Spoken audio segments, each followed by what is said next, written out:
Hello everyone, welcome back. Welcome back to the another chapter. Welcome back. How's everything going? कैसे चल रही पढ़ाई?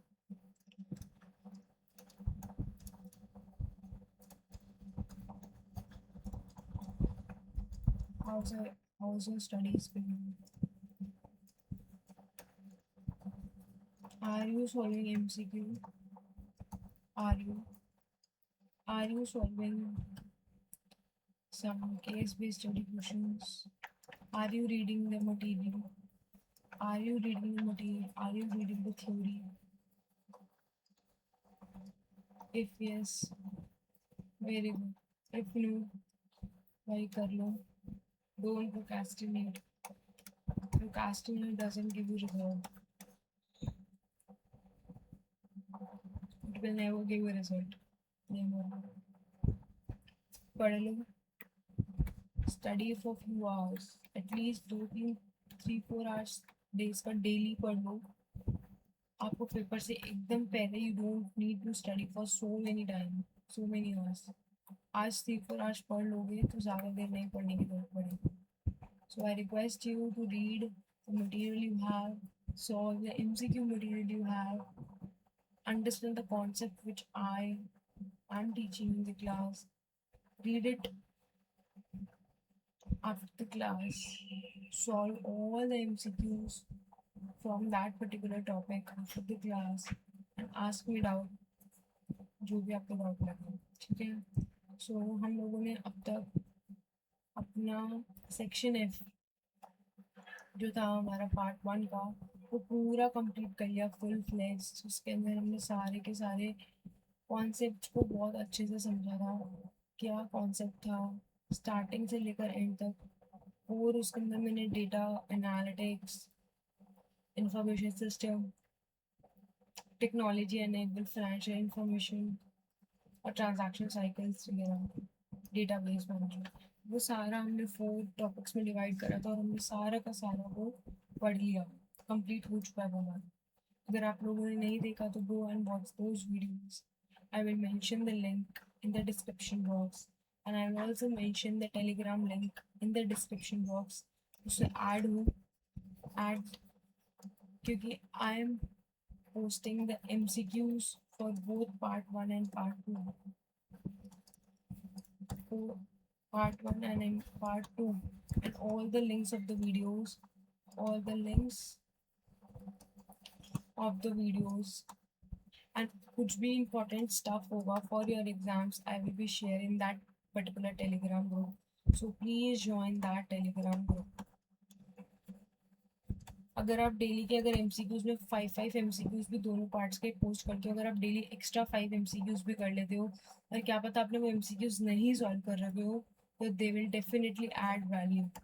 और अगर कर भी रखे होंगे तो they will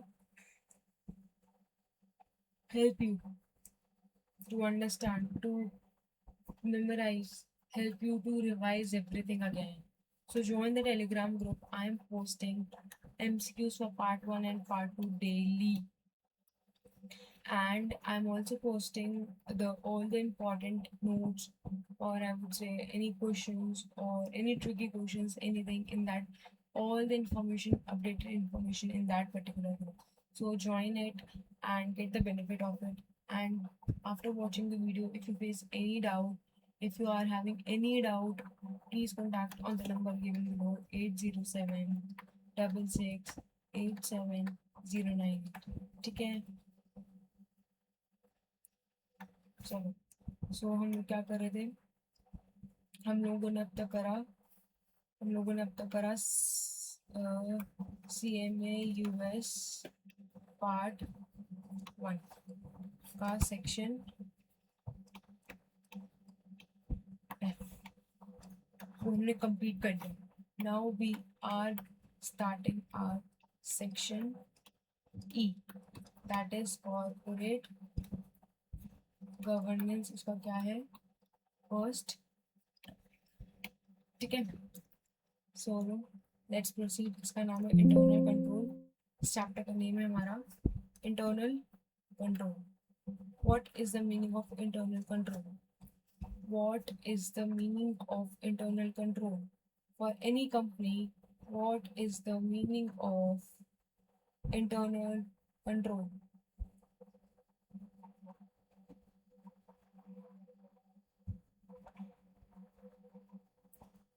Sure, let's begin with an example as always.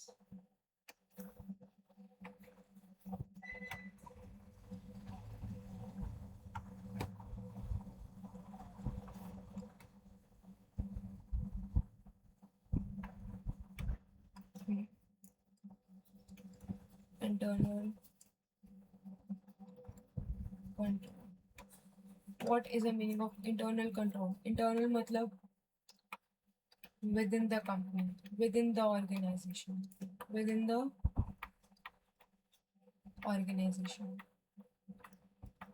और कंट्रोल मतलब उस कंपनी को कैसे चलाना है, how to work, how to make it work.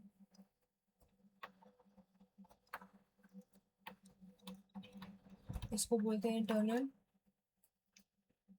Control. ठीक है, अब देखो कैसे एग्जाम्पल देखो इसका. फॉर एग्जाम्पल वही हमारा सेम, हमारे पास हमारी ग्रोसरी शॉप है. क्या है हमारी ग्रोसरी शॉप? क्या है हमारी ग्रोसरी शॉप?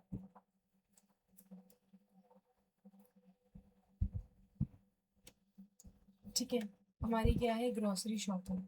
अब उसके अंदर आप लोग का जो वो है क्या कहते हैं, जब आपका कैश काउंटर है उस पर आपने किसी बंदे को बिठा रहा. ठीक है, कैशियर. अब आप लोगों ने क्या हायर कर रखा है, किसी को किस पे बिठा रखा है, कैशियर पे, जो क्या करता है कोई सामान जो लेकर आता है उसका से कैश रिसीव करता है और उसके सामान को बेच देता है. ठीक है, ये करता है कैशियर. अब आपको कैसे पता चलेगा कि जो कैशियर है ये सारा जो काम कर रहा है वो सही है? जो कैशियर है अगर उसने कोई मनी स्टील करी है, कोई मनी चोरी करी है, तो आपको कैसे पता चलेगा? हाउ वुड यू नो कर रहा है नहीं कर रहा, चोरी करी है नहीं करी, आपको कैसे पता चलेगा? हाँ, आपने क्या इंस्टॉल करोगे? सीसीटीवी कैमरास इंस्टॉल करोगे. और कैसे करोगे? बिल्स को चेक करोगे, कैश को डेली काउंट करोगे, है ना. कोई भी एक ऐसा बंदा होगा जो उस कैश को डेली क्या करेगा, वेरीफाई करेगा. तो इस सबको क्या होता है, जो हम अपनी कंपनी के लिए क्या बनाते हैं, एक चेक्स और प्रोसीजर बनाते हैं. जिस तरह से हमारी कंपनी को क्या करेंगे, हम चेक करके चलेंगे उसको, उसके प्रोसीजर्स को देखेंगे. उसको क्या बोलते हैं हम? Internal control. क्या होता है ये इंटरनल कंट्रोल? इंटरनल कंट्रोल का क्या मतलब होता है, अपनी कंपनी के अंदर, हमारी कंपनी के अंदर ऐसे अपने आप को एक सीसीटीवी कैमरा, ऐसे चेक्स, ऐसे रूल्स बनाना जिससे क्या हो, जो हमारी कंपनी के अंदर काम हो रहा है वो कैसा हो, सही हो. जो काम हो रहा है वो कैसा हो, सही हो. तो ऐसे क्या करते हैं हम, इंटरनल कंट्रोल. इंटरनल कंट्रोल मतलब हम अपनी कंपनी के ऊपर ऐसे रूल्स रेगुलेशंस, ऐसा चेक एक्टिविटीज, ऐसी पॉलिसीज बनाते हैं जिसे हम चेक कर सकें, इससे हम जिससे हम ध्यान रख सके कि हमारी कंपनी में जो काम हो रहा है, हमारी कंपनी के अंदर जो काम हो रहा है वो सही हो रहा है या नहीं हो रहा. जैसे देखो, आप फॉर एग्जाम्पल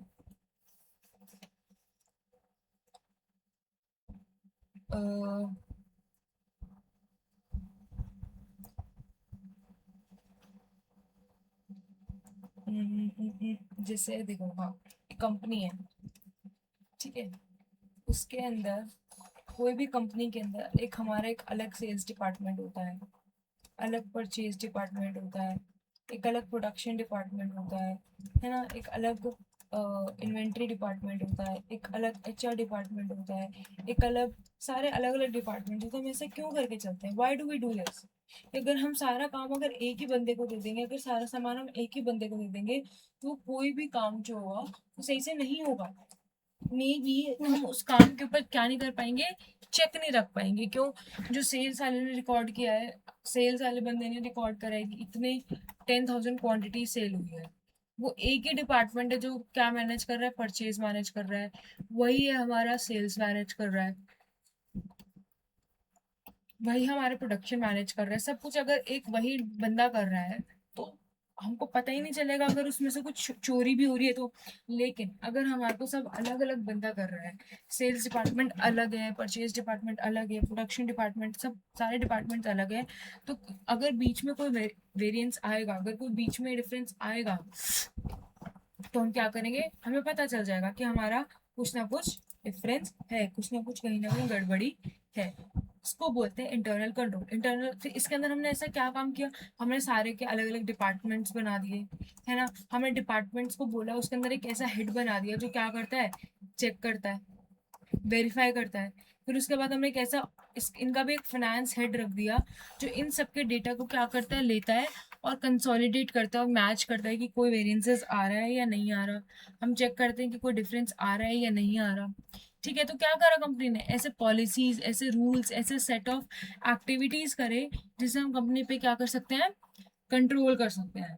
क्या कर सकते हैं, कंपनी पे कंट्रोल रख सकते हैं कि उसके जो काम हो रहा है उस पर चेक कर सकते हैं कि जो काम हो रहा है वो सही हो रहा है या नहीं हो रहा है। क्यों क्यों करना है हमें ये सब, कि हमारी कंपनी में कोई ऐसा फ्रॉड तो नहीं हो रहा, ये देखने के लिए। कोई हमारी कंपनी के अंदर कोई ऐसे एरर्स तो नहीं हो रहे कुछ काम करते हुए, वो देखना। जो लॉ के अकॉर्डिंग हमारी जो है कंपनी वो कंप्लाई कर रही है नहीं कब कर रही, वो सब देखना। ठीक है, जो कंपनी का ऑब्जेक्टिव है वो देखना कि जो ये लोग काम कर रहे हैं अपने बेनिफिट के लिए तो नहीं काम कर रहे, कंपनी का जो ऑब्जेक्टिव है वो फुलफिल हो रहा है या नहीं हो रहा। इसलिए हम क्या बनाते हैं, इंटरनल कंट्रोल। तो इंटरनल कंट्रोल क्या होता है, ऐसी पॉलिसीज, ऐसे प्रोसीजर्स, ऐसी एक्टिविटीज बनाना कंपनी के लिए जिससे कंपनी क्या कर सकती है, अपने ऑब्जेक्टिव्स को फुलफिल कर सकती है। कैसे फुलफिल करेगी, by preventing the company from fraud, fraud से बचाकर, है ना, जो एरर्स हो रहे हैं एरर से बचाकर। और क्या करके बचा कर सकती है,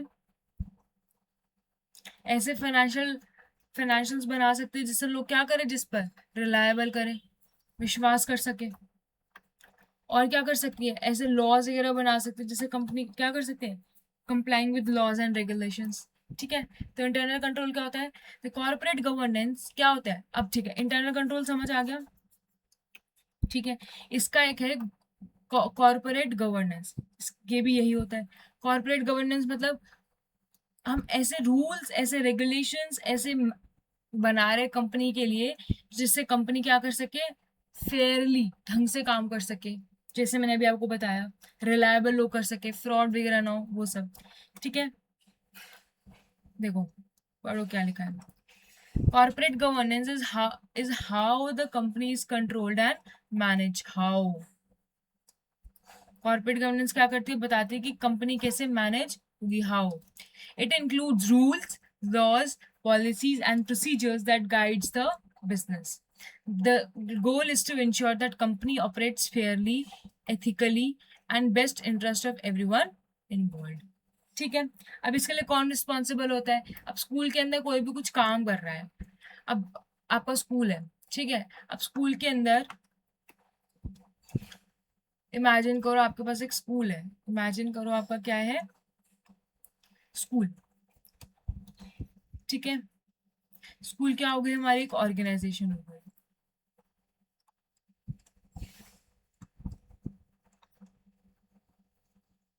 जब ये स्कूल बना था तो बहुत सारे लोग बैठे पैनल में, उन्होंने डिसाइड करा इस रूल, इसको स्कूल को ढंग से चलाने के लिए इस स्कूल के अंदर कोई भी ऐसा काम ना हो जो गलत है। ठीक है, एक ऑर्गेनाइजेशन है हमारी। ठीक है,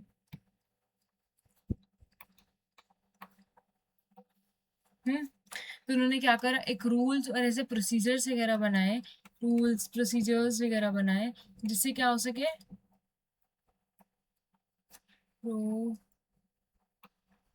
प्रोसीजर प्रोसीजर्स वगैरह बनाए जिससे क्या हो कि अगर कोई भी स्कूल के अंदर कोई स्टेशनरी की या फिर किसी इक्विपमेंट की चोरी हो तो हम उसमें क्या लगाएंगे, स्कूल्स में सीसीटीवी कैमरास लगाएंगे। ये हुआ।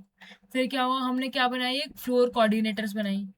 हाँ, एक हर एक फ्लोर पे क्या बनाएंगे, एक फ्लोर कोऑर्डिनेटर, जिससे ऐसा नहीं हो कि अगर कुछ भी दिक्कत है तो सब लोग एकदम प्रिंसिपल के पास आ जाए। फिर हमने एक वाइस प्रिंसिपल बनाई है, बनाई ही नहीं बनाई है। फिर हमने क्या किया है, हम जितना भी हमारा इन्वेंट्री है उसके लिए हम एक इन्वेंट्री के लिए बंदा रखेंगे जो भी चॉक्स, डस्टर या फिर कोई पेन्स डेस्क्स वगैरह वो सब मैनेज करेगा। ठीक है, हमने ये सब बनाया। फिर हमने देखा कि स्कूल के अंदर जो हमारे स्पोर्ट्स के लिए बॉल्स वगैरह ये सब चाहिए होती है, बॉल्स, रैकेट्स, क्रिकेट बैट्स, ये सब जो चाहिए होते हैं, इसके लिए हम एक अलग जो हमारा पीटी टीचर होगा हम उसको हायर करेंगे, जो हमारे को ये सब बता सके कि क्या क्या है उसको मैनेज करने के लिए। ये सब हमने रूल्स एंड प्रोसीजर्स बनाए। लेकिन ये सब बनाता कौन है? प्रिंसिपल। कौन बनाता है?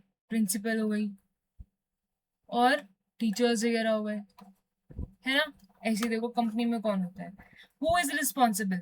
बोर्ड और directors is a main decision maker. They choose the top executives. Top executives मतलब जो भी मैंने आपको बताया। जैसे स्कूल के अंदर टॉप बोर्ड ऑफ डायरेक्टर्स कौन है? स्कूल के चेयरमैन, एमडी वगैरह। टॉप एग्जीक्यूटिव्स मतलब हमने क्या हायर करा? प्रिंसिपल्स को हायर करा। हमने प्रिंसिपल्स को हायर करा, हमने फ्लोर कोऑर्डिनेटर को हायर करा, है ना। ये सब सेट्स द एग्जीक्यूटिव सैलरी। जो ये लोग हैं इनकी सैलरीज को क्या करते हैं वो लोग? बताते हैं। डिविडेंड पेमेंट, हमें कितना डिविडेंड देना है हमें वो ये लोग बताते हैं। फिर management handles the daily operation that follows. ये कौन है? टीचर्स। उन्होंने ऐसा रूल्स बनाया है कि जितना भी बच्चों का लिए कैसे कैसे करना है, क्या क्या करना है, उन्होंने रूल्स एंड रेगुलेशंस बनाए। उसको फॉलो कौन कर रहा है? मैनेज कौन कर रहा है? टीचर्स कर रहे हैं। डेली ऑपरेशन मैनेजमेंट हो गया। Share owns the company and select elect the board of directors. The share owns the company, जिसका ये काम है। Shareholder owns owns the company. Shareholder है कंपनी के मालिक। कौन है कंपनी के मालिक? जैसे फॉर एग्जाम्पल, आप एक एग्जाम्पल देखो। हमारी जो इंडिया की कंपनी है, एक बहुत बड़ी कंपनी है, रिलायंस। कौन है? रिलायंस। इसके मालिक कौन है? टाटा। और वो कौन है? रिलायंस के वो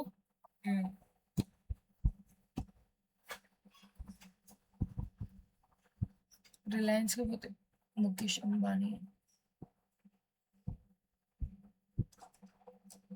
मुकेश अंबानी। ये कौन है? मुकेश अंबानी। कौन है? मुकेश अंबानी। कौन है? मुकेश अंबानी। ये सब कौन है इनके? Board of director. ये कौन है इनके? Share holders. कौन है इनके?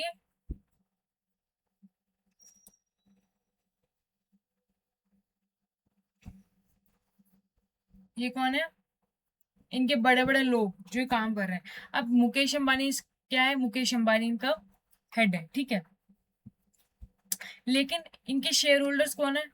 जो लोग इनका क्या खरीदते हैं, इनकी कंपनी में क्या खरीदते हैं?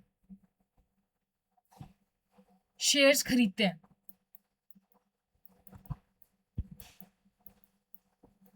जो क्या करते हैं? शेयर्स को खरीदते हैं। वो कौन होते हैं? कंपनी के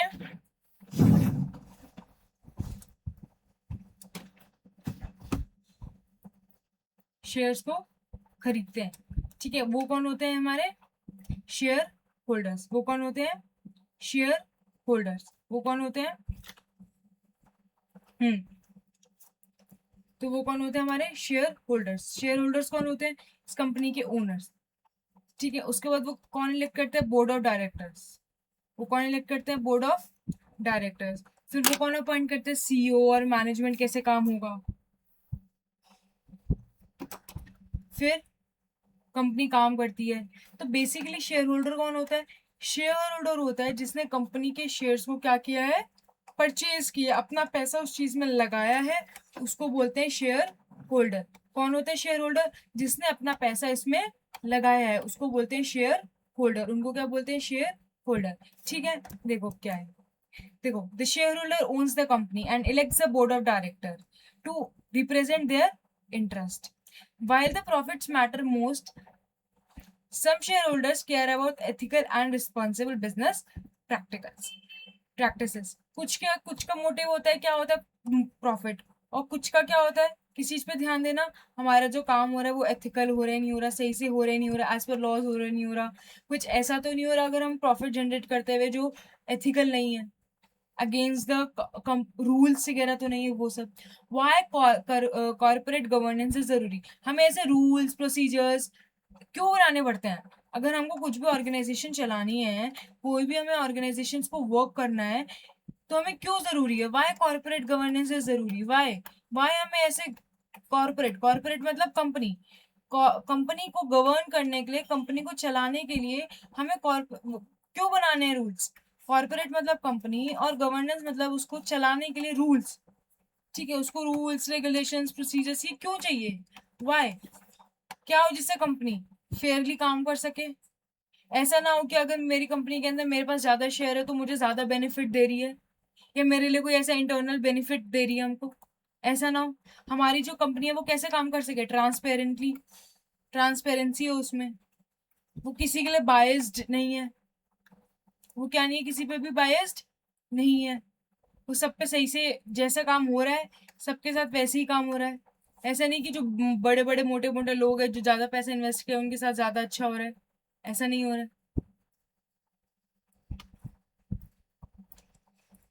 और किस लिए करती है? इंटीग्रिटी, एक्यूरेसी, और इंटीग्रिटी।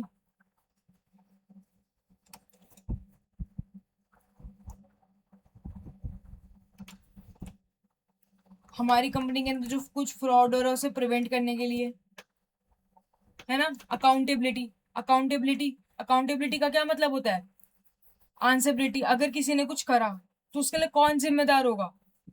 अगर आपने किसी को धक्का मारा, मतलब ये छोड़ो, ये तो बहुत बेकार एग्जांपल है। अगर आपने कंपनी के अंदर से 10 लाख रुपीज निकाले, किसी ने निकाले, तो उसके अकाउंटेबल कौन है? अगर किसी को पता चला तो कौन इसका रिस्पॉन्सिबल है? Who is responsible? वो होते हैं अकाउंटेबिलिटी। तो ये सारे रीजंस होते हैं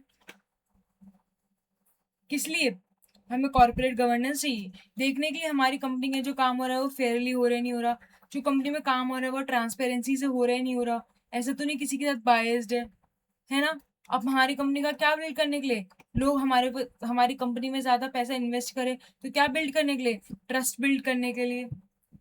अकाउंटेबिलिटी, कि कोई आंसरेबल करने के लिए हो, बताने के आंसर, आंसरेबिलिटी, कि जो कुछ हो रहा है उसके लिए आंसर देना, आंसरेबिलिटी। नेक्स्ट, स्टेक होल्डर्स के डिसीजन को क्या करना? सेफ गार्ड करना। स्टेक होल्डर्स ने बोला तो जिनके पास कंपनी के शेयर्स हैं कि इतना इतना प्रॉफिट होना चाहिए या ऐसे ऐसे जगह करना है, तो उनके इंटरेस्ट जो भी है उसको क्या करना? सेफ गार्ड करना। ऐसे तो नहीं है उनके अगेंस्ट में जा रहे हो। देखना कि जो हमारी कंपनी है वो एथिकली काम सही से कर रही है नहीं कर रही, वो चेक करना। ठीक है। तो कॉर्पोरेट गवर्नेंस क्या होती है? कॉर्पोरेट गवर्नेंस होती है बेसिकली कंपनी को किस तरह से चलाना है उसके लिए क्या बनाती है? रूल्स रेगुलेशंस, पॉलिसीज, प्रोसीजर्स वगैरह बनाती है, जिससे क्या हो, क्या करता है वो? गाइड करने में मदद करता है। किसको? क्या करता है वो? गाइड करने में मदद करता है। देखो, corporate governance is how the company is control and manage. It includes laws, sorry, rules, laws, policies and procedures that guide the business goal to ensure the company act fairly, ethically and the best interest of the everyone involved, और सबके लिए best interest में काम करे जो जो उस company से जुड़ा हुआ है। अब कौन रिस्पॉन्सिबल होगा ये सब करने के लिए? जो जिसने ये रूल्स बनाए हैं वो, और जो इन चीज को रूल्स करने में इम्प्लीमेंट करेगा वो। तो बनाए किसने रूल्स हैं? ये board of directors. Board of directors ने रूल्स बना दिए। उन्होंने टॉप मैनेजमेंट के, टॉप कंपनी के सीईओ, सीएफओ, सीईओ मतलब चीफ कंट्रोलिंग ऑफिसर, इन सबको क्या कर लिया उन्होंने? हायर कर लिया। क्या कर लिया? हायर कर लिया। ठीक है। उनकी सैलरीज वगैरह देखते हैं, ये सब करते हैं। फिर मैनेजमेंट, मैनेजमेंट क्या होती है? जो ये काम एक्चुअली जो रूल्स वगैरह बनाए हैं उसको क्या करती है एक्चुअल में? इम्प्लीमेंट करती है। क्या करती है? इम्प्लीमेंट करती है। अब शेयर होल्डर्स कौन होते हैं? बेसिकली शेयर होल्डर्स होते हैं, ये समझो, कंपनी के मालिक। जिसका पैसा उस कंपनी में लगा होता है वो ही बंदा शेयर होल्डर होता है, इररिस्पेक्टिव ऑफ द होल्डिंग। किसी के पास 1 शेयर है तो किसी के पास 1 लाख शेयर है, इररिस्पेक्टिव। अगर आपके पास उस कंपनी के शेयर हैं तो you are shareholder of that particular company. ठीक है। और आप क्या करते हैं? शेयर होल्डर्स कंपनी के बोर्ड ऑफ डायरेक्टर्स को इलेक्ट करता है, उनको चूज करता है। ठीक है। देखो, वाई कॉर्पोरेट गवर्नेंस, अब हमें क्यों चाहिए? हमें ऐसा कंपनी के अंदर ऐसे रूल्स रेगुलेशंस, हमें अपने ग्रोसरी स्टोर के अंदर हमें सीसीटीवी कैमरा क्यों लगाना है कैशियर के ऊपर? जिससे हम क्या प्रिवेंट कर सके? फ्रॉड प्रिवेंट कर सके, हमें सब कुछ पता चले कि जो हमारी रिस्क जो भी कंपनी में है वो पता चल सके, अकाउंटेबिलिटी, ठीक है, ट्रांसपेरेंसी, जो काम हो रहा है वो सही से हो रहा है नहीं हो रहा, बायसनेस से तो नहीं हो रहा, ऐसे तो नहीं हो रहा वो पैसा चोरी कर रहा है, ठीक है। तो वहाँ is corporate governance important. Corporate governance will make sure that there is accountability, companies take responsibility for their action. Take responsibility मतलब उनके पास आंसरबिलिटी होनी चाहिए कि भाई हाँ तुमने काम किया है, तुम क्यों किया है, तुम उसका आंसर देने के लिए लायबल हो। ट्रांसपेरेंसी, जो तुमने काम किया है वो क्या है, clear decision making and financial reporting, clear, तुम बायस तो नहीं हो। Ethics, following rules and right what right, जो तुम्हारे में जो रूल्स बने हुए हैं उस हिसाब से काम करना और जो सही है वो ही करना। रिस्क मैनेजमेंट, रिस्क मैनेजमेंट क्या होता है, avoiding bad decision, avoiding bad decision making. Risk, risk को मैनेज करना, क्या पता कंपनी में कोई ऐसा रिस्क है, अगर आप कैशियर को नहीं रहोगे वो बीच बीच में छोटा सा पेटी पेटी कैश थोड़ा थोड़ा डेली डेली चोरी करता रहेगा, क्या पता कोई कैश मिसप्लेस हो जाए, उसका भी नहीं पता। तो इसको मैनेज करने के लिए आप क्या करोगे, एक सीसीटीवी कैमरा लगाओगे, और सीसीटीवी कैमरा का कहाँ लिखा होगा, हर कैशियर पे, हर एंट्रेंस पे, हर बैक गेट पे, हर एक स्टॉल पे, हर एक काउंटर पे एक सीसीटीवी कैमरा होगा। ये कहाँ लिखा होगा हमारे, जब हम रूल्स, जब हम कॉर्पोरेट गवर्न, जब हम रूल्स रेगुलेशंस बना रहे होंगे कंपनी कैसे चलेगी उसमें। हु आर स्टेक होल्डर्स, मैंने अभी आपको बताया कौन होते हैं स्टेक होल्डर्स। पहले अभी हमने देखा था शेयर होल्डर्स। शेयर होल्डर्स कौन होते हैं, कंपनी के मालिक, कंपनी के मालिक, जिसका कंपनी में क्या होता है, जो कंपनी के शेयर्स को खरीदते हैं, ठीक है, जो कंपनी का, जिनके पास परचेजिंग, जिसके पास कंपनी शेयर्स, कंपनी के शेयर्स होते हैं, ठीक है, वो होते हैं, कौन होते हैं, शेयर होल्डर्स। अब ये कौन होते हैं, स्टेक होल्डर्स। कौन होते हैं ये स्टेक होल्डर्स? तो डिफरेंस क्या होता है दोनों में? स्टेक होल्डर्स होते हैं वो भी वैसे ही होते हैं सेम, वो भी होते हैं जिसके अंदर कंपनी का क्या होता है, कंपनी का क्या होता है, इंटरेस्ट होता है।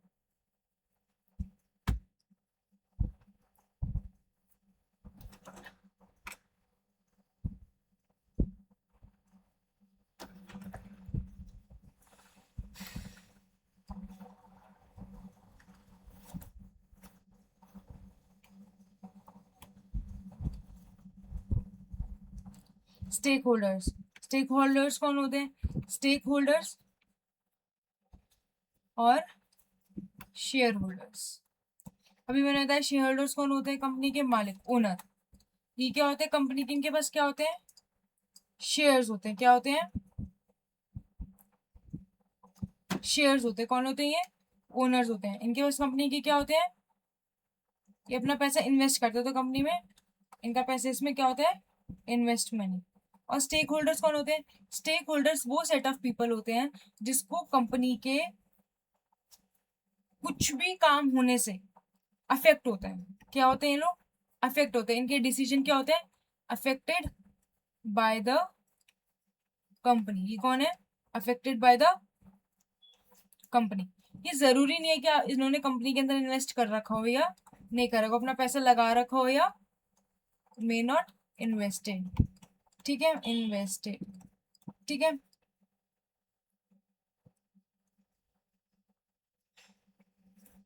इनकम में रिटर्न क्या होता है, इनका इंटरेस्ट किस में होता है, कंपनी के आरओआई पे, रिटर्न ऑन इन्वेस्टमेंट पे। और इसका क्या होता है, किसी किसी का इंटरेस्ट होता है किस पे, कंपनी से जो उनको सैलरी मिलेगी, किसी पे होता है कि क्वालिटी ऐसी होगी, किसी को टैक्सेस, इन्वायरमेंट कैसा, इन्वायरमेंट वगैरह उसी से फर्क पड़ता है।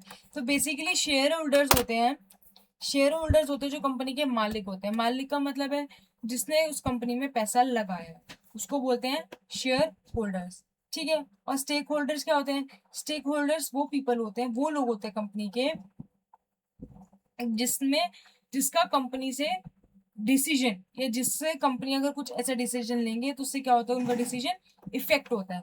क्या होता है, अफेक्ट होता है, ठीक है, उसको बोलते हैं stakeholders, affected by the company. आगे बढ़े, अब रीड करते हैं क्या कह रहे हैं वो. Stakeholders are the people affected by the company's action, including shareholders, board of directors, management, employees, customers. सब ये सारे लोग कौन होते हैं, तो उसको कंपनी के डिसीजन से अगर कुछ भी होता है तो उसको उसमें फर्क पड़ता है. कौन कौन? Stakeholder, sorry, shareholders, board of directors, management, customers, creditors, the community. The corporate governance helps to balance everyone interest. और जो कॉर्पोरेट गवर्नेंस होता है वो क्या करता है, सबके सबको बैलेंस करने में मदद करता है, सबके इंटरेस्ट को. हम वो भी देखते हैं कि सबको पैसा भी, डिविडेंड भी डिस्ट्रीब्यूट हो जाए. हमें देखते हैं कि बोर्ड ऑफ डायरेक्टर्स के अंदर जो काम कर रहे हैं हमारे जो सीईओ सीएफओ वगैरह है, उनका इंटरेस्ट जो है, सैलरीज, प्रमोशन वगैरह वो सब भी हो, है ना. मैनेजमेंट ऑफ द कंपनी, उनका भी बेनिफिट हो रहा है. जो क्रेडिटर्स हैं उनको भी टाइमली पेमेंट दे पा रहे हैं. जो हमारे कस्टमर्स हैं उनसे भी पेमेंट हम टाइमली ले पा रहे हैं, उनको सामान हम सप्लाई ढंग से कर पा रहे हैं. जो भी रिस्पेक्टिव है तो हम सबके इंटरेस्ट के को ध्यान से देखते हुए. समझ आ गया? आगे प्रोसीड करें. तो what is internal control? Internal control का मतलब हम ऐसे रूल्स, पॉलिसीज, रेगुलेशन बनाते हैं जिससे हम कंपनी के अंदर सही से काम कर सकें. फिर उसका एक पहला पार्ट है what is corporate governance. Corporate governance का मतलब होता है, हम ऐसे पॉलिसीज वही होता है जिसमें हम रूल्स रेगुलेशंस बनाते हैं कंपनी के बेस्ट इंटरेस्ट के लिए, जिसके अंदर जो जो उसमें इन्वॉल्व है उनके इंटरेस्ट के लिए. कौन कौन है जो बनाते हैं रूल्स? वो. और जो उन काम को इम्प्लीमेंट करने में मदद करते हैं वो. और बोर्ड ऑफ डायरेक्टर्स को कौन हायर करता है? हमारे शेयर होल्डर्स. फिर हमने देखा हमें क्यों चाहिए कॉर्पोरेट गवर्नेंस, जैसे हमें क्यों चाहिए ऐसे रूल्स. कॉर्पोरेट गवर्नेंस बहुत भारी वर्ड है, इसको इजी में समझो. हमें क्यों चाहिए कंपनी के अंदर रूल्स रेगुलेशन? हमको क्यों चाहिए? हमारे पेरेंट्स सब पे क्यों चेक रखते हैं, क्यों देखना होता है, जिससे हम कुछ ऐसा कुछ गलत काम ना करें, है ना. कोई हम ऐसा काम तो नहीं कर रहे जो रिस्की हो, मतलब इररिस्पेक्टिव. तो ये होता है हमें वाई, हमें क्यों चाहिए rules, why do we need rules, वो देखते हैं. अब हुआ स्टेक होल्डर. स्टेक होल्डर्स होते हैं जिसको कंपनी के डिसीजन से क्या होता है, अफेक्ट पड़ता है. All shareholders, all stakeholders, stake नहीं, all shareholders are stakeholders. All shareholders are stakeholders. लेकिन all stakeholders are not. क्यों? शेयर होल्डर्स क्या होते हैं? शेयर होल्डर्स वो लोग होते हैं जो कंपनी में क्या होता है, जिनका फाइनेंशियल इंटरेस्ट होता है, फाइनेंशियल वो होता है, पैसा लगाते हैं. लेकिन स्टेक होल्डर्स ऐसे नहीं होते. स्टेक होल्डर्स के अंदर ऐसा होता है कि जिसको बस कंपनी के डिसीजन से इफेक्ट पड़े तो. So all shareholders are stakeholders. Shareholders कौन होते हैं? जिसको पैसा लगाया तो उसको ऑब्वियसली फर्क पड़ेगा कुछ होगा तो all shareholders are stakeholders. लेकिन all stakeholders are not share holders. तो जितने तो जो जिस जिसको कंपनी के कुछ डिसीजन इफेक्ट पड़ रहा है, जरूरी नहीं है उन लोगों ने भी कंपनी में अपना पैसा लगाया हो. ठीक है, समझ आ गया?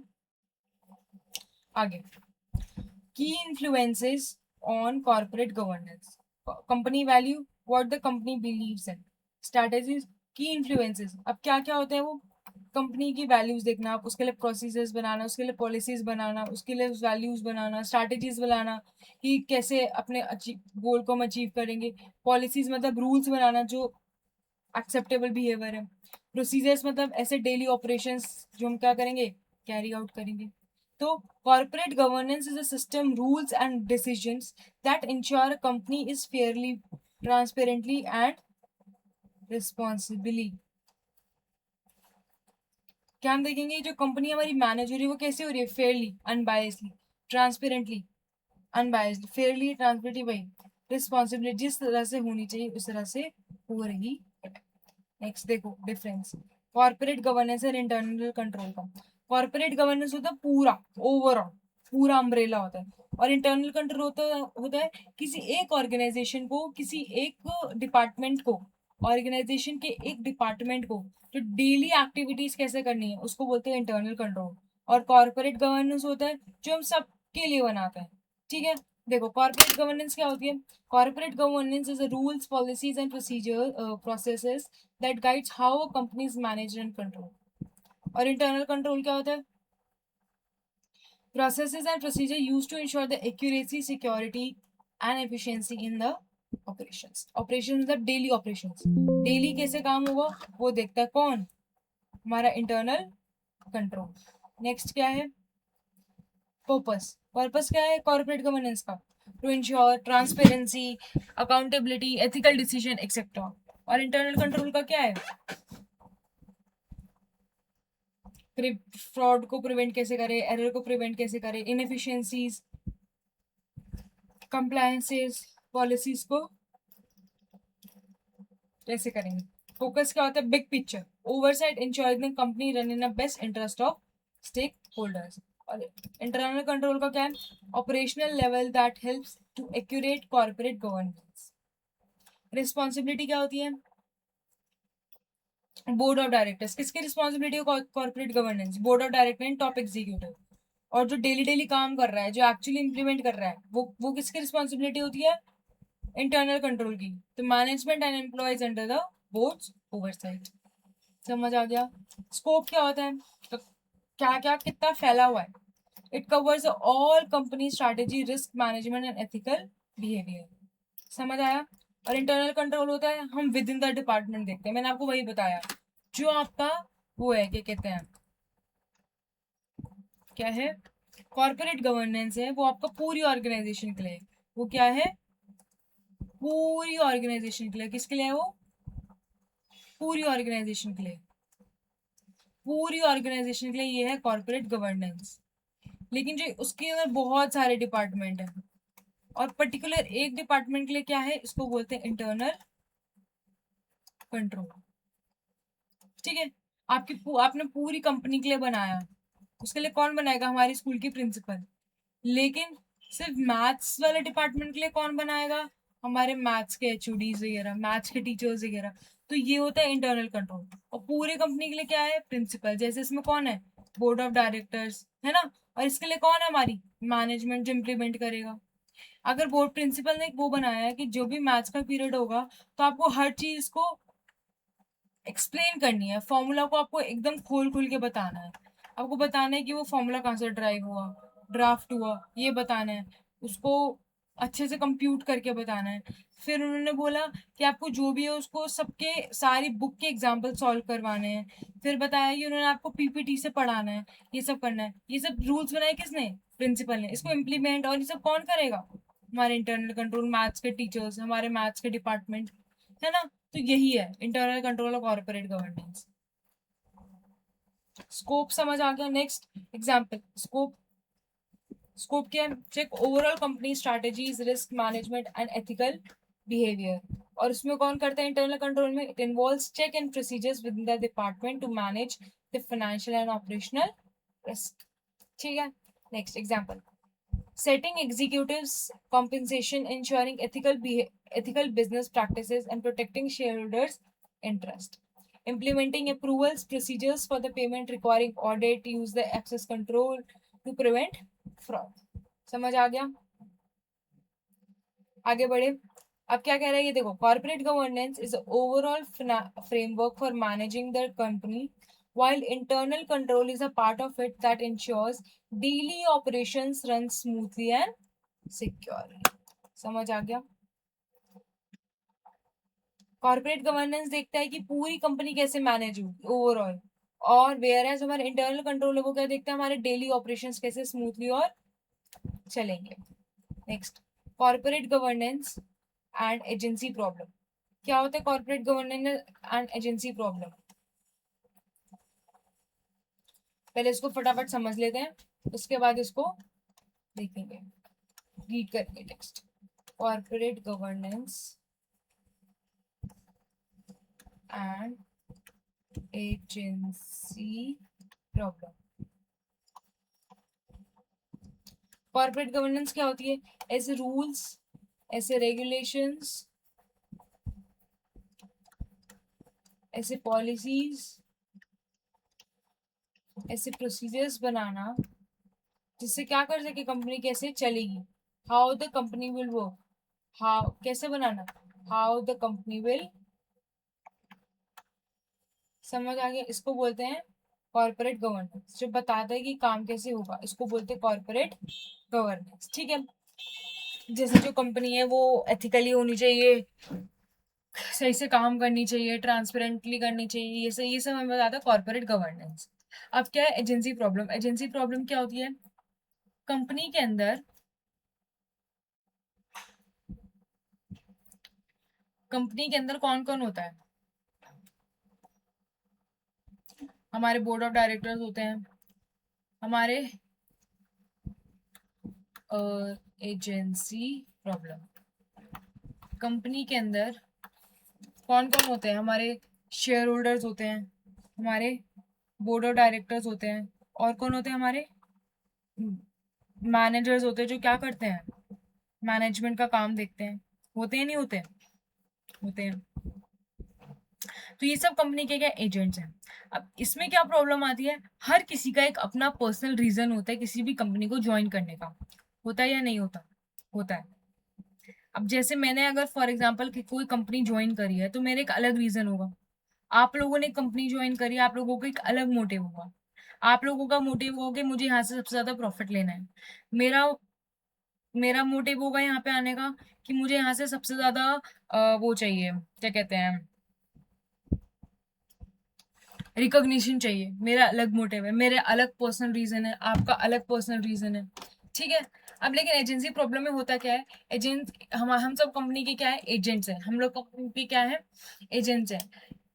तो basically it is a principal agent relationship. It is a principal agent relationship. हम कंपनी के क्या है? एजेंट है। हम लोग कौन है? जैसे सीईओ, सीएफओ, डायरेक्टर्स वगैरह, हम क्या है? कंपनी के एजेंट है। और हमारा प्रिंसिपल कौन है?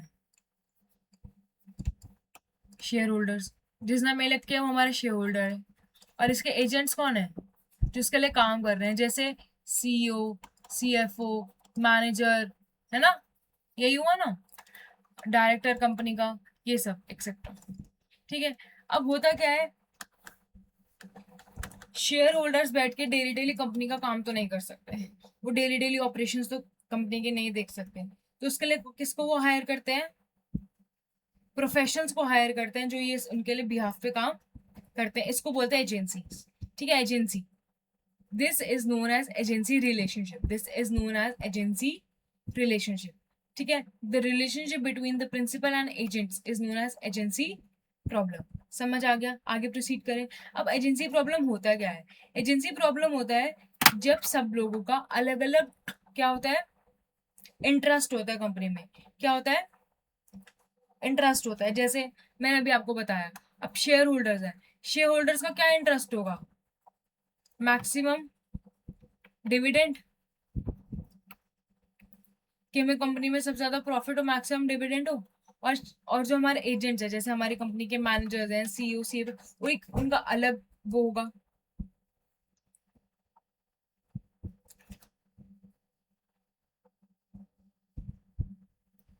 उनका क्या होगा? उनका अलग मोटिव होगा। होगा नहीं होगा? इस वजह से जो दोनों के डिसीजन के बीच में कॉन्फ्लिक्ट होती है कि हाँ वो बोल रहे हैं मैक्सिमाइजिंग, अब इन लोगों का और है कि maximising the shareholders wealth, कि इनकी जो वेल्थ है उसको मैक्सिमाइज करो। और इनका मोटिव है कि भाई हमारी सैलरी बढ़ाओ, या कुछ भी एक्सवाइजेड रीजन है। तो इसमें क्या होता है? कॉन्फ्लिक्ट होता है। क्या होता है? कॉन्फ्लिक्ट होता है। क्यों होता है? क्योंकि दोनों का सेम डिसीजन सेम नहीं होता। ठीक है। तो इसको बोलते हैं agency problem. Agency problem is a conflict of interest. Interest में क्या है? कॉन्फ्लिक्ट है between share holders and the managers, because managers may not always act in the best interest of the owners. ऐसा जरूरी नहीं है कि जो हमारे मैनेजर्स हैं वो हर बारी जो हमारे शेयर होल्डर्स हैं, हमारे ओनर्स हैं, उनके लिए अच्छा करें। जरूरी ऐसा नहीं है। ऐसा नहीं है कि हर जगह होता है, कहीं ना कहीं होता है। कोई भी मे बी कोई कंपनी अपने पर्सनल ग्रोथ के, अपने पर्सनल रीजंस के वजह से आती है। आती है नहीं आती? कोई भी बंदा अपने पर्सनल रीजन की वजह से ज्वाइन करता है कि वहां पे मैं बहुत प्रॉफिट मिलेगा, लेकिन वो उतना प्रॉफिट उनको देते ही नहीं, है ना? जैसे फॉर एग्जाम्पल, एक एग्जाम्पल देखो इसका, एजेंसी प्रॉब्लम का।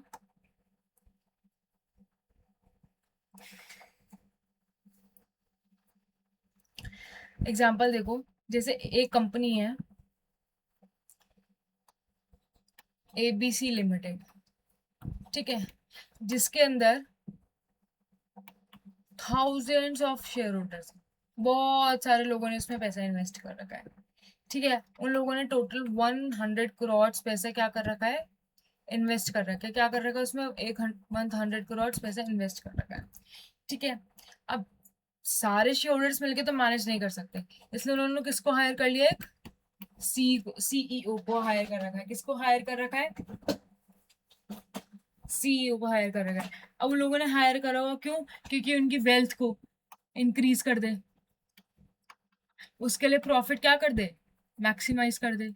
लेकिन क्या करता है सीईओ, सीईओ क्या कर रहा है, उससे अपनी लग्जरी कार ले रहा है। क्या ले रहा है उससे, लग्जरी कार ले रहा है।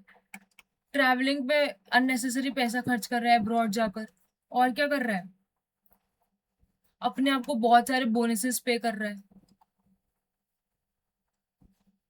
है ना। तो ये क्या हो रहा है, ये सब काम हो रहा है जब हमारे कॉन्फ्लिक्ट ऑफ डिफरेंसेस आ रहे हैं, कॉन्फ्लिक्ट ऑफ इंटरेस्ट आ रहे हैं, किसमें, हमारे शेयर होल्डर्स के और हमारे मैनेजर्स के, हमारे एजेंट्स ऑफ द कंपनी के इंटरेस्ट में। किसमें, इंटरेस्ट में, कि उनको कुछ और चाहिए और उनको कुछ और चाहिए, है ना। इसको बोलते हैं एजेंसी प्रॉब्लम। इसको क्या बोलते हैं, एजेंसी प्रॉब्लम। पढ़ो देखो क्या है। The corporate governance how deals with how the different participants like shareholders, managers, and other stakeholders interact with corporation. One major issue is addresses agency problem. What is agency problem? Shareholders मतलब owners, जो हमारी company के मालिक है, जिन्होंने पैसे invest किया, want the company to increase the value so that investment grows. ये किसका है, हमारे स्टेक होल्डर्स, शेयर होल्डर्स का। नेक्स्ट, मैनेजर्स उसमें काम कर रहे हैं, जो एजेंट्स है, वो क्या बोल रहे हैं, run the company but focus on the personal benefit. वो कंपनी तो चला रहे हैं, लेकिन किसके लिए, अपने पर्सनल बेनिफिट के लिए। जैसे हाई सैलरी, बोनसेस दे रहे हैं, खुद को पावर दे रहे हैं, खुद को प्रेस्टेज दे रहे हैं, ये सब। This creates a conflict of interest because what benefit managers may not always benefit the share holders. अपने लिए पैसा खर्च कर रहे हैं, अपने लिए कार ले रहे हैं, उसमें शेयर होल्डर्स को क्या फायदा होगा, कुछ फायदा नहीं होगा, उसमें सिर्फ मैनेजर का फायदा होगा। तो ये जो कॉन्फ्लिक्ट ऑफ इंटरेस्ट होती है, इसको बोलते हैं एजेंसी प्रॉब्लम। इसको क्या बोलते हैं, एजेंसी प्रॉब्लम। ठीक है, how corporate governance solve this problem. क्या करता है कॉर्पोरेट गवर्नेंस, मैंने बताया corporate governance rules, regulations, policies वगैरह डिफाइन करता है किसको क्या क्या काम करना है। ठीक है, तो वो होता है कॉर्पोरेट गवर्नेंस। अब क्या करेगा, वो बताएगा कि सीईओ क्या क्या काम करना है। अगर उसका बियॉन्ड काम करेगा तो लोग उसको निकाल देंगे। उसमें लिखा होगा, रूल्स बुक में लिखा होता है ये कि क्या क्या किसके किसके रूल्स क्या क्या डिफाइन है। ठीक है, the corporate governance balances the rights and responsibilities of different parties to reduce this conflict by assigning goals, कि तुम्हें क्या क्या काम करना है, setting rules and incentives so that managers work in the best interest of the shareholders. उनके लिए intensive होता है, जैसे अगर आपने अच्छा परफॉर्म किया हो, या जब आपका इंक्रीमेंट आएगा, आपने अच्छा किया तो आपको इतना % इंक्रीमेंट मिलेगा, वो सब डिफाइन होता है। मॉनिटरिंग मैकेनिज्म क्या होता है, जो भी आपके कंपनी की कौन है, काम कर रहे हैं, उस पर क्या रखना, चेक रखना। Keeping check in the place of prevent managers from making selfish decision that harm share holders. तो ऐसे उनके ऊपर चेक रखना किस लिए, कि वो ऐसे सेल्फिश डिसीजन ना ले ले। जैसे मैंने बताया कि वो ऐसे कुछ ना कर ले कि जिसमें वो क्या कर रहे हैं, कार ले रहे हैं बेनिफिट के लिए, समझ रहे हो, ये सब ना करें। This ensures the company run Fairlie, efficiently and a way that benefit both shareholders and managers. समझ आ गया, वाई कॉर्पोरेट गवर्नेंस जरूरी क्यों चाहिए, क्यों बनाए गए, क्यों ऐसे जरूरत पड़ गई कि हमें ऐसे रूल्स रेगुलेशन हमें ऐसे पॉलिसीज बनाने हैं अपनी कंपनी के लिए, किसी भी कंपनी के लिए, जिससे वो काम कर सके, जिसमें ऑलरेडी सब प्री डिफाइंड हो कि कैसे कैसे काम होगा। क्यों हमको ऐसा जरूरी है, वाई, क्यों, वाई, क्योंकि एक 2001 और 2002 में एक स्कैम हुआ था कंपनी में, कहाँ पे, एरॉन वर्ल्डकॉम एंड एडे एडेल्फिया, ये लोग कोलैप्स हो गए थे। Collapse due to fraud and poor governance.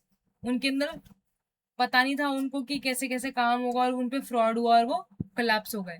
और 2008 में क्या आया था, फाइनेंशियल क्राइसिस आया था। मेजर कंपनी लाइक AIG, जिसको क्या चाहिए था, $85 बिलियन का क्या चाहिए था, which needed on bailout and Lehman Brothers, which filed the largest bank bankruptcy in US history, failed partly due to weak governance. तो ऐसे बहुत सारे स्कैम हुए थे यूएस के अंदर, इंडिया में भी ऐसे स्कैम हुए थे, ये हर्षद मेहता केस और ये सारे केसेस हुए थे, जिस वजह से क्या हुआ, हमने से रूल्स रेगुलेशंस पॉलिसीज वगैरह कंपनी के अंदर बनाए, जिससे पता चलता है कि हमारी कंपनी को कैसे काम करना है.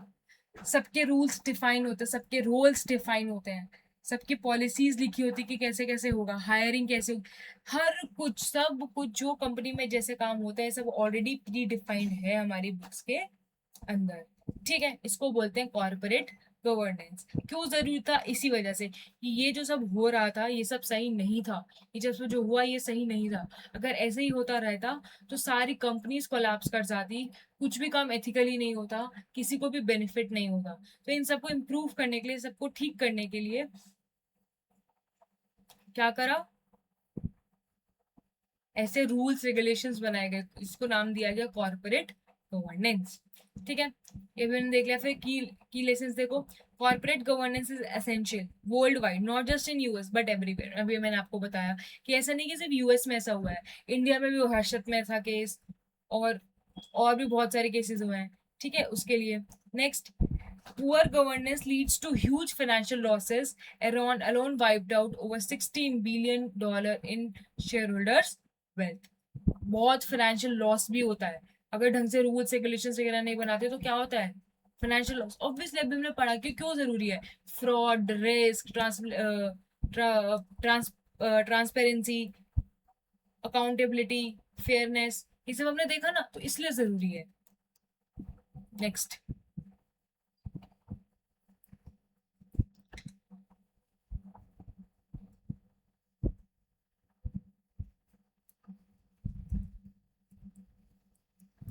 it protects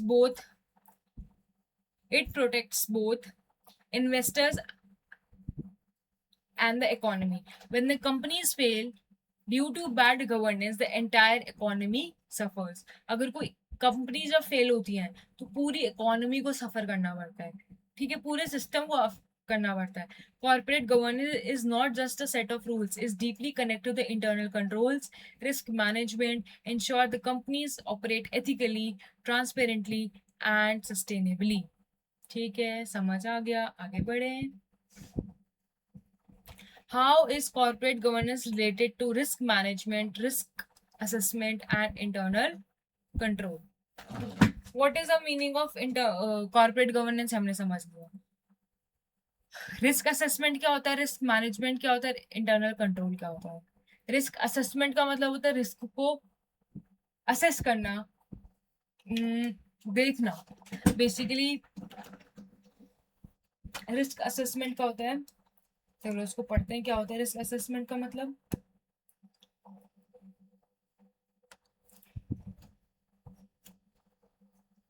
risk assessment risk assessment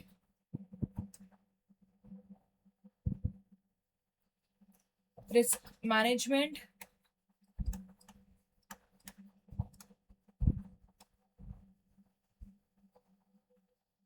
and risk और इंटरनल कंट्रोल. तो इसका क्या मतलब होता है,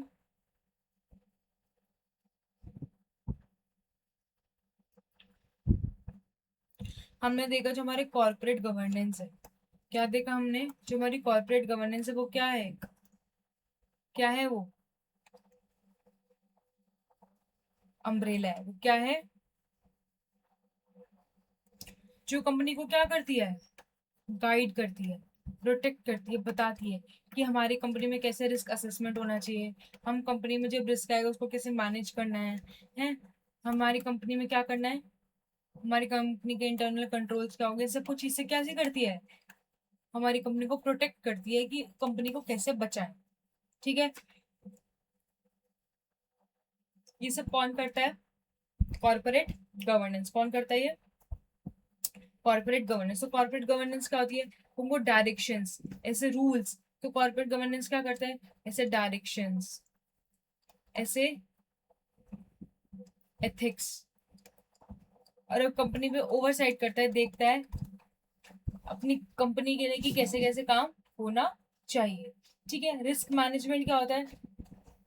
हमको ऐसे काम को आइडेंटिफाई करना और जो रिस्क है उसको मैनेज करना, उसको देखना, उसको एनालाइज करना, उसको समझना कि हमारी कंपनी के अंदर जो जो रिस्क हैं हो सकते हैं, उसको क्या करना, आइडेंटिफाई करना, जो जो हमारी कंपनी को स्टॉप कर रहे हैं, रोक रहे हैं किससे, अपने ऑब्जेक्टिव को अचीव करने से, उसको बोलते हैं रिस्क मैनेजमेंट। रिस्क असेसमेंट क्या होता है?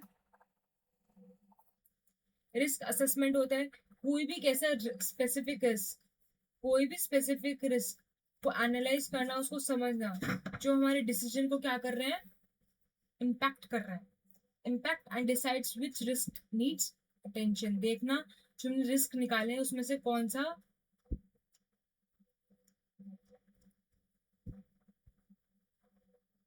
रिस्क है जो क्या कर रहा है, जिससे अफेक्ट हो रहा है, उसको देखना। ठीक है, इसको बोलते हैं रिस्क असेसमेंट। जो हमने इतने सारे रिस्क निकाले हैं उसमें से देखना, उसमें से ऐसा कौन सा रिस्क है जिससे क्या हो रहा है, इम्पैक्ट होता है। ठीक है, फिर इंटरनल कंट्रोल क्या होता है, उस पर अटेंशन देना, उस पर नीड्स अटेंशन, कौन सा रिस्क है जिसको हमको क्या देनी है, अटेंशन देनी है। फिर इंटरनल कंट्रोल क्या होता है, ऐसे पॉलिसी, ऐसे प्रोसीजर्स वगैरह, ऐसे ड्यूटीज वगैरह बनाना जिससे मॉनिटर कर सके, कंट्रोल कर सके उन रिस्क। समझ आ गया? तो इंटरनल कंट्रोल पहले होता है कॉर्पोरेट गवर्नेंस, जो सब लोगों को काम को मैनेज करता है, ओवरऑल सिस्टम के लिए क्या करता है, डायरेक्ट करता है, मैनेज बताते हैं, रूल्स रेगुलेशन पॉलिसीज बताता है, जिससे क्या हो, जो काम हो रहा है वो ट्रांसपेरेंसी से हो, एथिकली हो, फेयरली हो, ये सब देखने के लिए। फिर रिस्क मैनेजमेंट क्या करता है, मैनेजमेंट करता है टू आइडेंटिफाई, इवेल्युएट करने के लिए, रिस्पॉन्ड करने के लिए और रिस्क को मॉनिटर करने के लिए जो जो प्रोसेस होते हैं वो देखना। फिर रिस्क असेसमेंट क्या होता है, कंपनी के रिस्क को क्या करना, एनालाइज करना, जो एक स्पेसिफिक रिस्क को एनालाइज करना, जो कुछ स्पेसिफिक चीजों को, स्पेसिफिक टास्क को अचीव करने से रोक रही है, असेस करना उस रिस्क को। ठीक है, इंटरनल कंट्रोल क्या होता है, ऐसे पॉलिसीज, ऐसे प्रोसीजर्स बनाना जिससे हम क्या करें, प्रिवेंट कर सके, किससे, फ्रॉड से, एरर से, इन सब से। समझ आ गया? पक्का?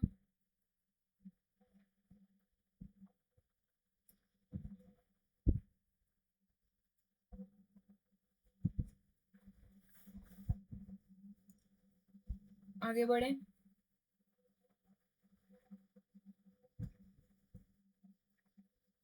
चलो भाई आगे बढ़ते हैं।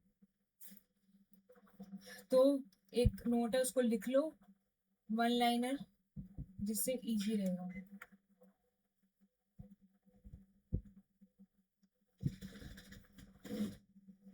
कॉर्पोरेट गवर्नेंस क्या होता है, वो क्या देता है, डायरेक्शंस एंड ओवरसाइट। नेक्स्ट क्या है हमारा, रिस्क मैनेजमेंट। वो क्या करता है, मैनेज करता है रिस्क को, उन सब चीज को आइडेंटिफाई करता है जो जो कंपनी के ऑब्जेक्टिव को अचीव करने से रोक रहे हैं। नेक्स्ट क्या करता है, रिस्क असेसमेंट। नेक्स्ट क्या करता है, रिस्क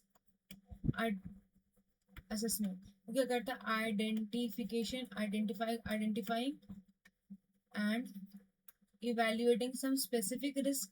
किसी चीज में लगता है, इवेल्युएटिंग। नेक्स्ट क्या है, इंटरनल कंट्रोल। इंटरनल कंट्रोल क्या करता है, हम ऐसे एक्शंस, हमारे ऐसे प्रोसीजर्स हम किस लिए लेते हैं, टू रिड्यूस। समझ आ गया? आगे बढ़े? ठीक है भाई चलो।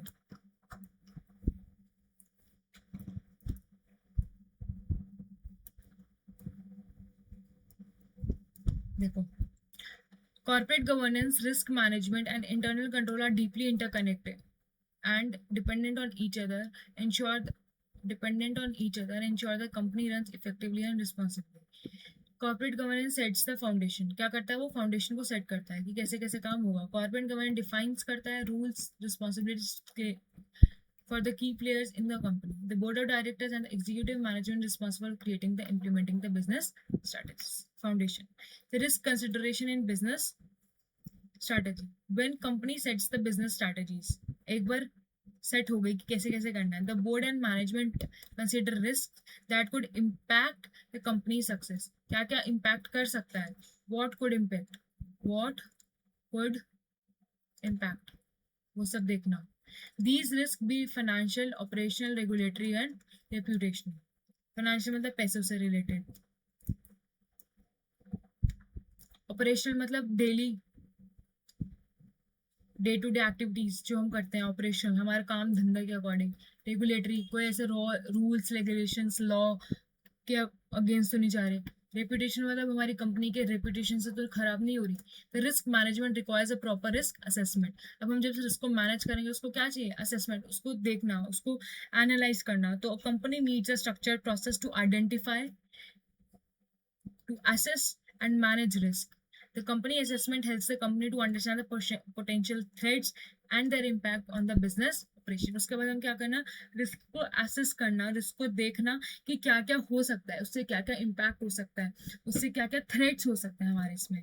ठीक है. Next, internal control supports risk management. हमारे जब ऐसे रूल्स रेगुलेशंस पॉलिसीज बनाते हैं जिससे हम रिस्क को क्या कर सके, कंट्रोल कर सके, तो क्या करता है ये हमारे रिस्क को मैनेज करने के लिए क्या करता है, सपोर्ट करता है. तो for the risk management to be effective, हमें देखना है कि हमारा जो रिस्क मैनेजमेंट है वो इफेक्टिव, वो क्या होगा, the company must have a strong internal control system. जो हमने रिस्क मैनेजमेंट के लिए इफेक्टिव हो, जो हमने बनाया वो इफेक्टिव हो, उसके लिए हमें क्या चाहिए होता है, इंटरनल कंट्रोल स्ट्रॉन्ग चाहिए होता है. The internal control ensure that the risk is properly communicated and managed across the organisation. समझ आ गया.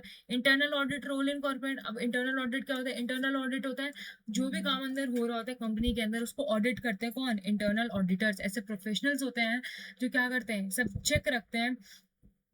आईज है देखो, और act as eyes and ears, जो देखते हैं कि जो काम हो रहा है वो सही से काम हो रहा है या नहीं हो रहा. उसको इवेल्युएट करते हैं, उसको चेक करते हैं हर तरह से कि वो इफेक्टिवली एफिशिएंटली हो रहा है या नहीं हो रहा. ऐसा तो नहीं है जो अपने रूल्स वगैरह बनाए उसके अगेंस्ट जा रहा है. जो कंपनीज के पॉलिसीज हैं, जिस तरह से कंपनी को काम करना है, अगर कंपनी को मैनेज करने के हमारे पास इतना ही रिस्क को हम कंट्रोल करेंगे, उससे ज्यादा तो नहीं हो रहा. या अगर किसी भी चीज में रिस्क बहुत ज्यादा हो रहा है, किसी में लॉस बहुत ज्यादा हो रहा है, तो क्यों हो रहा है, ऐसा क्या काम हो रहा है, वो से भी इवेल्युएट करना. तो internal control act as eyes and ears, act as a eyes and ears, eyes and ears of management and audit committee. Its primary role to evaluate and improve the internal control. क्या करता है, related to financial reporting reliability, operational efficiency and effectiveness. Next, फिर देखता है कि जो काम हो रहा है वो compliance के अकॉर्डिंग हो रहा है नहीं हो रहा, रूल्स रेगुलेशंस कंप्लायंस के हिसाब से हो रहा है या नहीं हो रहा. Internal audit's contribution to governance. Internal auditors का क्या होता है, कंट्रीब्यूशन. वो चेक करते हैं कि जो रूल्स रेगुलेशंस बनाए हैं वो सही है या नहीं, और जो काम हो रहा है उस अकॉर्डिंग हो रहा है या नहीं हो रहा. क्योंकि इंटरनल मैनेजमेंट भी बहुत घपला करती है, इंटरनल मैनेजमेंट भी बहुत ज्यादा फ्लॉ करती है कोई भी ऑब्जेक्टिव को अचीव करने के अंदर. अगर किसी ने इंटरनल ऑडिट करी हो तो ही maybe know it. Company को पता होने के बाद भी उसका काम ऑडिट होगा, कोई होगा ऐसे जो तुम्हारे काम को भी चेक करेगा, मैनेजर्स के काम को भी चेक करेगा, फिर भी वो बहुत काम घपला करते हैं. According to the Institute of Internal Auditor (IIA) Standard 21221110, internal audit helps the governance by promoting the ethical value of the organization, ensuring the management accountability in effective, communicating the risk and control. बताता है कि company को क्या क्या risk है, coordinating with both external auditors and management to ensure the alignment. समझ आ गया.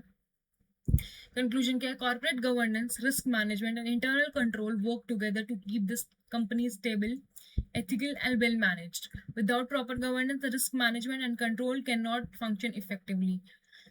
Without risk management and internal control, the company governance ensure business stability. Corporate governance specify responsibilities, board of directors. ठीक है, ensure. अगर company के अंदर ये सब नहीं होगा, रिस्क मैनेजमेंट के लिए, इंटरनल कंट्रोल के लिए, कॉर्पोरेट गवर्नेंस के लिए रूल्स रेगुलेशंस जैसे प्रोसीजर वगैरह नहीं होंगे, नहीं होगा ये सब, तो क्या होगा, कंपनी की स्टेबिलिटी नहीं होगी. कभी भी कंपनी बंद हो सकती है. कंपनीज के अंदर पता ही नहीं होगा कि फ्रॉड वगैरह मैनेज कैसे करना है, फ्रॉड आएगा तो कैसे देखना है, कब तक कौन सी लाइन है उसको देखना है, वो सब. तो corporate governance specify the responsibilities. ठीक है, वो बताते हैं कि क्या क्या रिस्पॉन्सिबिलिटी है. Board and directors make the business strategies. Business strategy बनाते हैं, रिस्क को एसेस करते हैं, इम्प्लीमेंट करते हैं एंड मैनेज करते हैं risk. Principles of good governance क्या होती है? बोर्ड का पर्पस, बोर्ड पर्पस क्या होता है? Promote and protect. Principles of good governance, good governance के क्या क्या प्रिंसिपल होते हैं? Board purpose, the board's main purpose is to promote and protect the share stock holders interest while considering the other stake holders. सबके interest को एक साथ लेके समझना। बोर्ड की रिस्पॉन्सिबिलिटी क्या होती है? सीईओ और अदर एग्जीक्यूटिव के काम को क्या करना? ओवरसीज द कॉर्पोरेट, इनका काम होता है सीईओ सीनियर मैनेजर्स का कि कॉर्पोरेट स्ट्रेटजीज को देखना, रिस्क को मैनेज करना, स्ट्रॉन्ग इंटरनल कंट्रोल्स और एथिक्स को देखना, वो मेंटेन करना। Next, interaction. Effective governance requires proper coordination between board management, internal and external auditors and legal council. Independence, independence का क्या मतलब होता है? कंपनी के अंदर एक ऐसा इंटरनल डायरेक्टर इंडिपेंडेंट डायरेक्टर को हायर करते हैं, एक्सटर्नल मेंबर को हायर करते हैं जिसका कंपनी से कोई भी लेना देना नहीं होता। वो क्या करता है? कंपनी के काम को चेक करता है। देखो, director should have no personal and professional ties to the company other than the directorship to maintain the objectivity. The majority of directors should be independent होने चाहिए, उनको कंपनी से कोई भी लेना देना नहीं होना चाहिए, ना तो प्रोफेशनली ना तो personally. Next, expertise and integrity.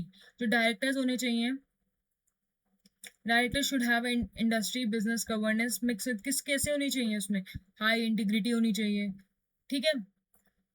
उनको बार बार ओरिएंटेशन, उनके एजुकेशन होनी चाहिए, वो लीडर्स होने चाहिए। The board of directors and CEO must should be separate. If not, independent directors should appoint lead to the unbiased leadership. ये जो होते हैं इंडिपेंडेंट डायरेक्टर्स होते हैं, ये कौन होते हैं? कंपनी के ऐसे लोग होते हैं, ऐसे कंपनी से हायर करती है इंडिपेंडेंट डायरेक्टर्स बाहर से, जिससे कंपनी का कोई लेना देना नहीं होता और वो कंपनी के काम को लीड करते हैं, देखते हैं कि जो अनबायस्ड होना चाहिए वो। कमिटीज क्या होती है? Audit, compensation. Governance committee should be a charter outlining their duties to composed of the independent directors and have access to the independent advisors. Next, meetings and information, internal audit, compensation। जो compensation होना चाहिए वो कैसा होना चाहिए? Balance होना चाहिए, किसमें? Short term and long term, ठीक है। इंटरनल ऑडिट क्या होती है?